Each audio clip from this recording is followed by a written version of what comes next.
Baik, selamat datang di pembelajaran kita pada kesempatan kali ini. Kita akan belajar mandiri. Bapak akan menyampaikan materi ajar yang Bapak harapkan kalian bisa membuka berulang kali untuk memahami materi-materi, khususnya mengenai materi di dalam pelajaran pendidikan agama Katolik dan budi pekerti. Pada kesempatan kali ini, Bapak mengingatkan kembali sebelum kita belajar secara mandiri, mulailah dengan doa, kemudian silakan membuka materi ajar ini.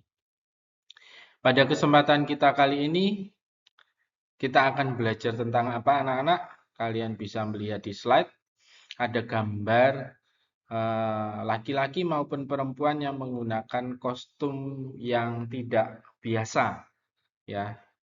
Ini namanya kostum untuk para kaum laki-laki dan perempuan di gereja Katolik yang menjalani hidup yang khas,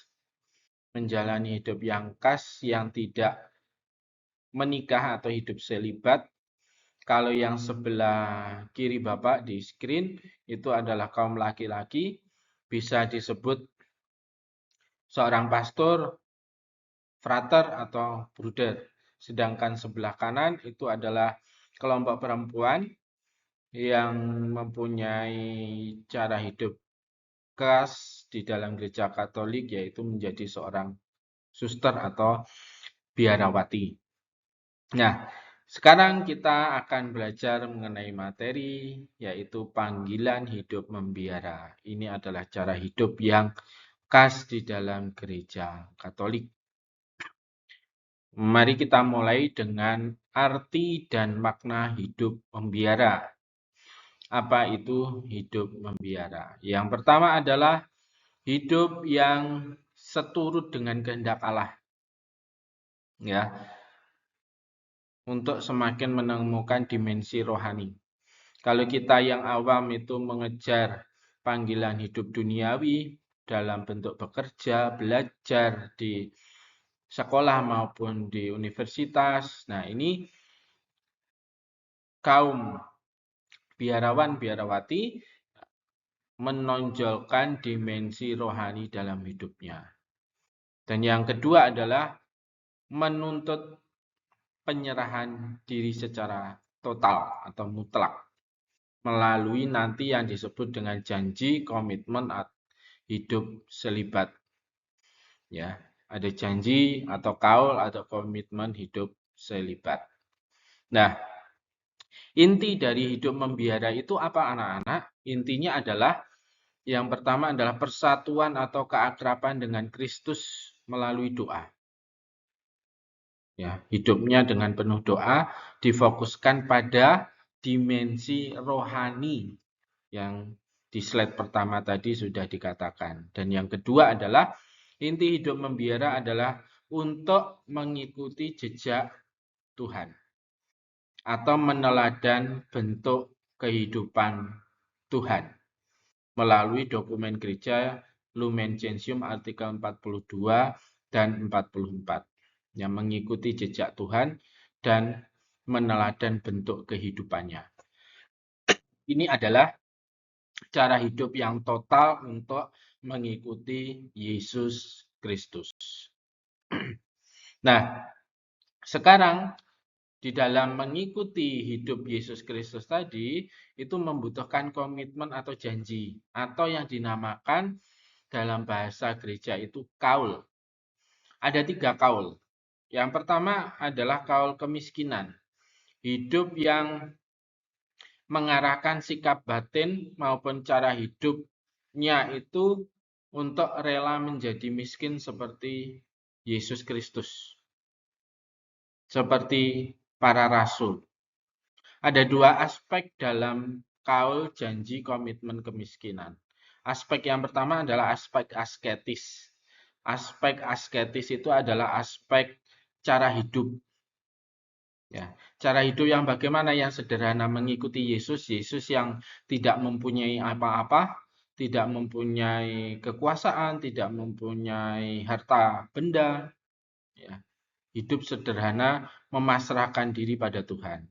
Aspek yang kedua adalah aspek apostolis, aspek motivasi mengikuti Yesus dalam janji kemiskinan itu apa? Rela memberikan seluruh dirinya demi kerajaan, demi karya kerajaan Tuhan.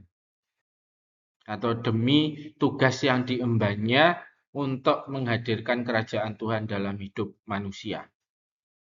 Ya, itu motivasinya, menyerahkan diri demi karya kerajaan Tuhan yang melalui tugas yang diembannya. Bisa jadi suster ataupun biarawan tadi menjadi kepala sekolah, menjadi petugas medis, menjadi guru, ya, menjadi dosen, ya, itu semuanya diserahkan, diarahkan pada karya kerajaan Tuhan, ya, sesuai dengan tugasnya. Jadi memang dimensi kerohanian itu sangat diutamakan. Janji kaul komitmen yang kedua adalah kaul ketaatan. Hidup para biarawan biarawati ataupun kaum hierarki, pastor, bruder, suster, frater itu adalah menyerahkan hidupnya untuk taat pada kehendak Allah dan pimpinan komunitasnya. Ada dua aspek. Aspek asketis itu adalah aspek cara hidupnya bagaimana harus taat kepada aturan komunitasnya maupun kepada pimpinannya, terutama guru rohaninya. Aspek apostolik yang kedua itu aspek motivasi. Dalam ketaatan itu apa motivasinya? Rela membaktikan diri kepada komunitasnya, kepada tugas kerasulan bersama. Jadi aspek asketisnya itu adalah cara hidupnya itu taat pada komunitas dan pimpinannya. Aspek apostolik itu motivasinya apa? Motivasinya itu untuk membaktikan diri kepada komunitasnya untuk kerasulan bersama. Nah, kaul yang ketiga atau janji komitmen yang ketiga adalah kaul keperawanan. Penyerahan diri secara total mengutamakan dimensi kerohanian yang mengikuti cara-cara Yesus seperti Yesus selama hidupnya tidak pernah menikah.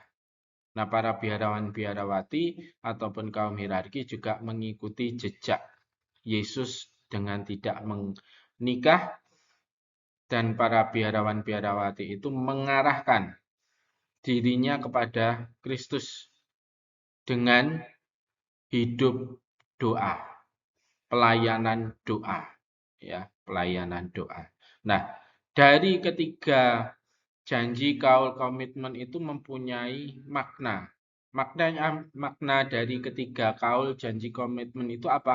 Satu, sikap radikal untuk mencintai Bapa itu ditunjukkan dengan mengungkapkan janji kaul keperawanan. Hanya Bapa yang dicintai, bukan pasangan hidupnya manusia, tetapi mengarahkan pada dimensi rohani mencintai Bapa. Terus kemudian yang kedua adalah pasrah kepada kehendak Bapa. Itu adalah kaul janji komitmen ketaatan. Pasrah kepada kehendak Bapa juga pasrah kepada komunitas dan pimpinannya ataupun guru rohaninya. Terus yang ketiga, makna yang ketiga dari kaul janji komitmen hidup membiara adalah kemiskinan, yang artinya bergantung dan berharap hanya kepada Bapa. Kaum biarawan-biarawati, kaum hierarki tidak bekerja untuk duniawi kepentingan dirinya sendiri, sehingga mempunyai harta yang banyak, tidak. Tetapi mereka menjalankan tugasnya itu bergantung dan berharap hanya kepada Bapa. Apapun itu keadaannya, cara hidup membiara ini memang ditonjolkan dimensi rohaninya, bukan dimensi duniawinya. Dimensi rohani tentunya tetap berkarya di tengah-tengah duniawi. Ya, bedanya kalau hidup membiara itu memang menonjolkan dimensi rohani di tengah-tengah duniawi. Kalau kaum awam itu memang ditugaskan Tuhan Allah untuk bekerja di tengah-tengah duniawi untuk kegiatan duniawi. yang tentunya tetap juga mengandalkan Tuhan dalam setiap karyanya. Ya, demikian anak-anak untuk materi pembelajaran mandiri di pembelajaran pendidikan agama Katolik dan budi pekerti dalam tema panggilan hidup membiara, panggilan khas di dalam iman gereja Katolik. Semoga ini membantu untuk memperdalam materi pembelajaran dan kalian Bapak harapkan bisa belajar berulang kali untuk memahaminya. Demikian anak-anak kesempatan pembelajaran kita pada kali ini. Semoga kalian bisa mempelajarinya dengan baik dan dengan mendalam dan akhirnya Tuhan memberkati.